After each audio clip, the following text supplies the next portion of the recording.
Hello everyone, I am Christopher, and this is my first video on my YouTube channel.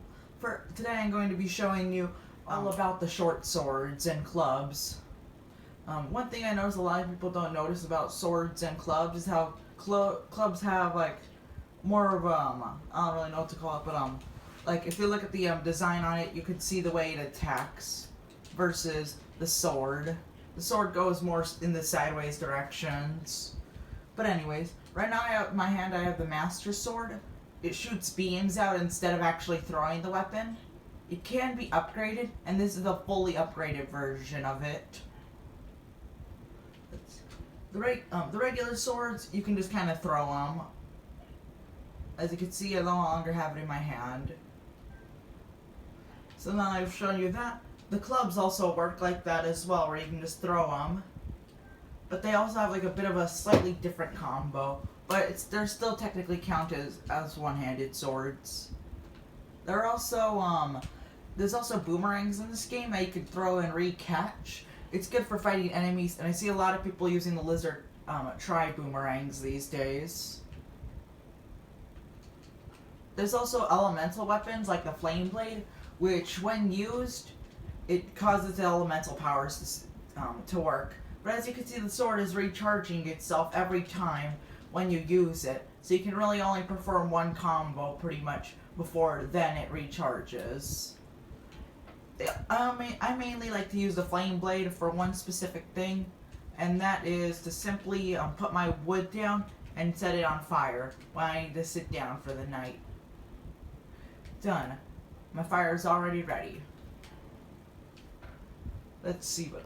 There are also lots of other cool swords that you can have, such as the ancient short sword. Yes, that is the name of it. There's also these if you look closely on the video, you could see this thing with an attack up 21, long throw, and durability up. These are special abilities the weapons have. You get a bunch of them at a specific point, as you can see by the Lionel bows with lots of different buffs.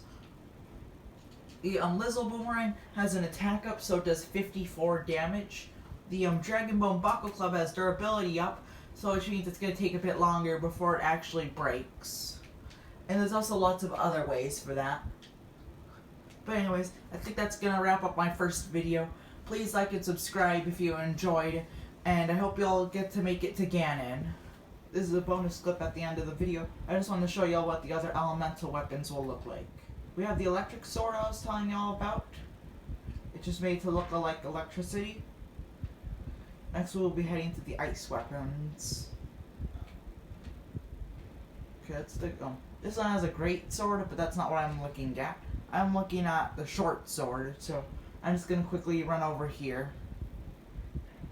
There's also the whistle run, but there's a Lionel around here, and I don't want to get his attention yet. So over here, the Frost Sword's the one in his hand. The Master Sword and the Frost Sword look alike, but they are actually pretty different. So just keep that in mind. The last sword I want to show you is the Lionel, well, not the Lionel Sword, but the Fire Sword. As you can see it in the Lionel's hand, I showed it earlier in the video, but this is the Fire Sword. I'm surprised this guy hasn't gotten mad at me yet. Huh. This is an albino. But yes, I am now going to fight him. I should have gotten a bow equipped. I'm going to show y'all me fighting this Lionel. They're not that hard when you learn how to fight them.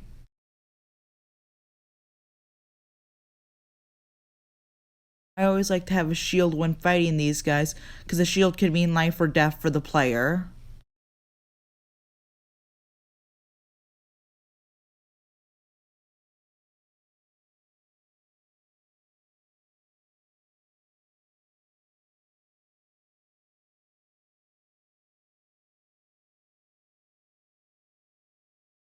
They don't become too hard when you get used to them.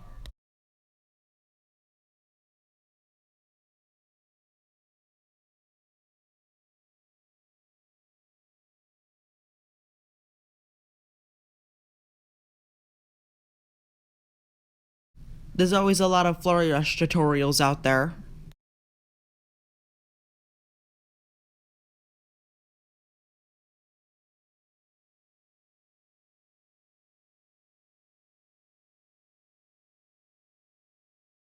Time to do the finishing touch. This reminds me a lot of Age of Calamity.